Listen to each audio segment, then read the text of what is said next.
Panneerselvam, your time starts now. அனைவருக்கும் என் இனிய மாலை வணக்கம்.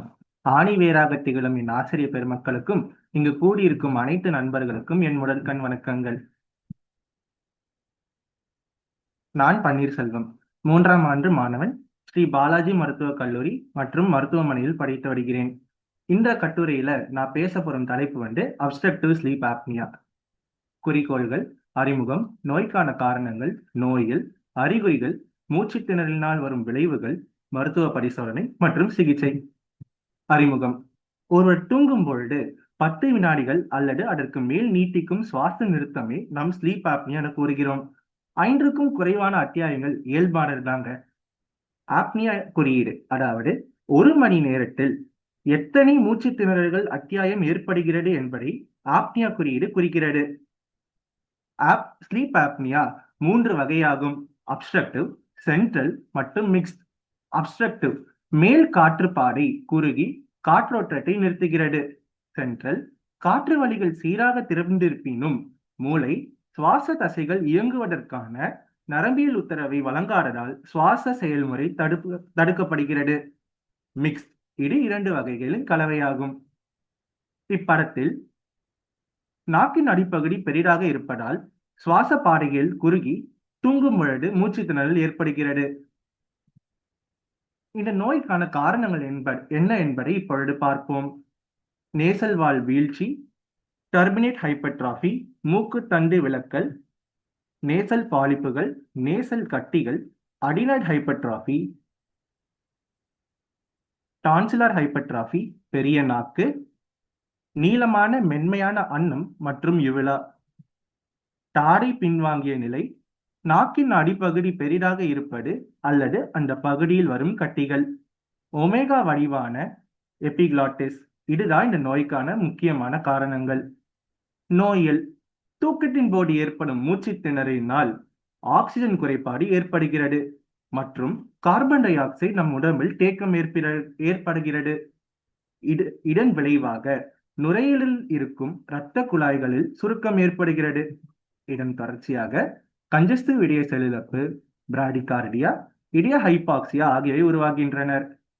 இதன் பின் விளைவாக இடது பக்க இதய செயலிழப்பு ஏற்படுகிறது. மேலும் இதய அரித்மியாக்கள் தோன்றி சில நேரங்களில் திடீர் மரணத்திற்கு கூட ஸ்லீப் ஆப்னியா காரணமாக இருக்கிறது. நோயாளிகளிடம் காணப்படும் அறிகுறிகள் என்ன? தூக்கத்தின் போது குரட்டை விடுதல், வாய்வழி சுவாசித்தல், அமைதியற்ற சீர்குலைந்த தூக்கம், மூச்சு திணறல், திணறி எழுதல், வியர்வை, பகல் நேரத்தில் அதிகப்படியான தூக்கம், சோர்வு, பகல் நேர தலைவலி, நினைவிழப்பு மற்றும் ஆண்மை குறைபாடு. தூக்கத்தின் போது மூச்சு திணறினால் வரும் விளைவுகள் என்ன? சிவப்பு இரத்த அணுக்கள் அதிகரிப்பு, இரத்த அழுத்தம் அதிகரிப்பு, ஏட்ரியல் மற்றும் வென்ட்ரிகுலர் அரித்மியாக்கள், கன்ஜஸ்டிவ் இதய செயலிழப்பு, இடது பக்க இதய செயலிழப்பு, மார்பு வலி, உடல் பருமன், சர்க்கரை நோய், சாலை விபத்துகள். சாலை விபத்திற்கும் மூச்சு திணறலுக்கும் என்ன சம்பந்தம்? மூச்சு திணறினால் இரவில் தூக்கம் சீராக இருக்காது.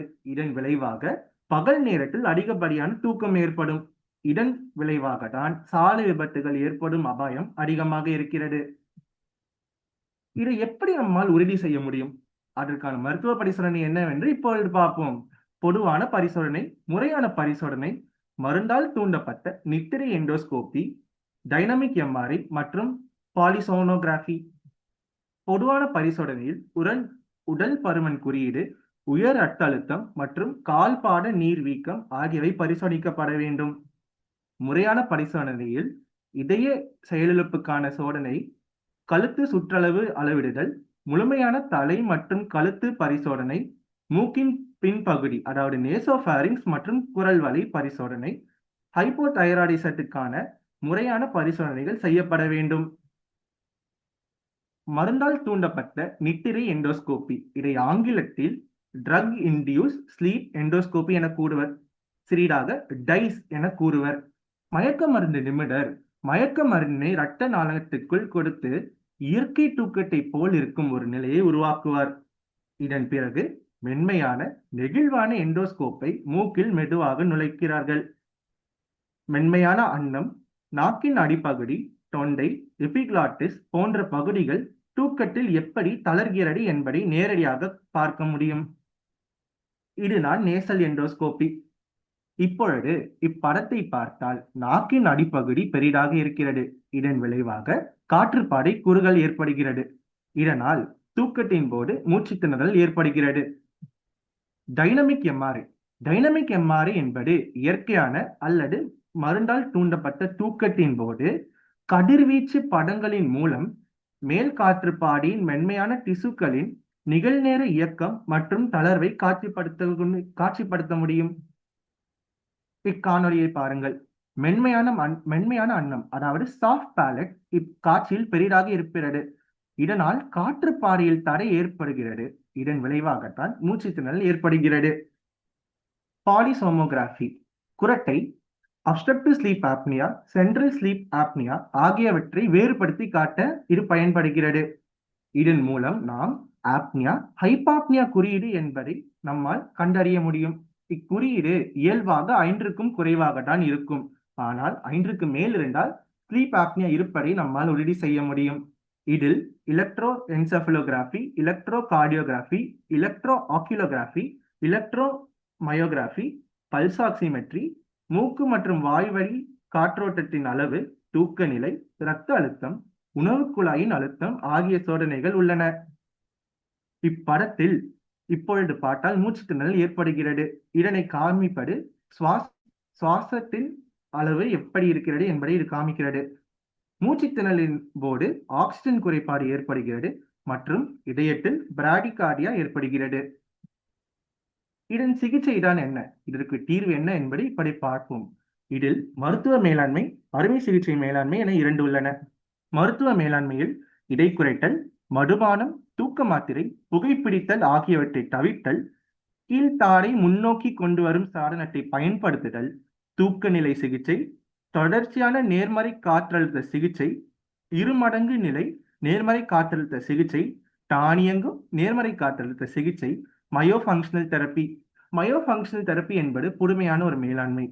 வாய் மற்றும் முகத்தில் இருக்கும் தசைகளை வலுப்பட செய்து இத்தெரப்பியினால் நம்மால் மூச்சுத்திணறல் இன்றி நம்மால் தூங்க இயலும். இப்படத்தை பாருங்கள். கீழ்த்தாடையை முன்னோக்கி கொண்டு வரும் சாதனம் பொருத்தப்படுகிறது. இதன் மூலமாக காற்றுப்பாதைகள் சீராக இருந்து காற்றோட்டம் நன்றாக இருக்கிறது தூங்கும் பொழுது. இதனால் நம்மால் மூச்சுத்திணறல் இல்லாமல் தூங்க முடியும். இதுதான் தொடர்ச்சியான நேர்மறை காற்றழுத்த சிகிச்சை தரும் கருவி.